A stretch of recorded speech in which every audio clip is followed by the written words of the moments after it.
Ka-journey, kung mutuo ka sa tanan makita nimo sa social media, murag nagtan-aw kag movie nga ikaw ra ang walay happy ending. Ka-journey, sa social media makita nimo success, travel, wins, og fit nga lawas. Murag perfect na no. Pero kabalo ka unsay wala nimo makita? Ang utang, ang kakapoy, ang sleepless nights og sa fitness, sakit sa lawas. Diet nga lisod sundon. Adlaw-adlaw nga disiplina. Ang fit nga lawas nga imong nakita, dili na overnight, dili na shortcut, resulta na sa sakripisyo og consistency.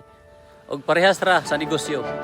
Ang tinuod nga growth, dili flashy, dili viral. Behind the scenes ana, sakripisyo og consistent grind yun na. Mao na ang daghan ma-discourage kay nag-compare sila sa resulta sa uban.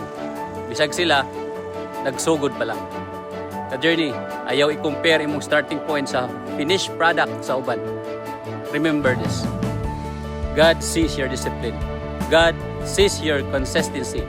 Bisan walay makita ang uban, dili na sayang sa Ginoo.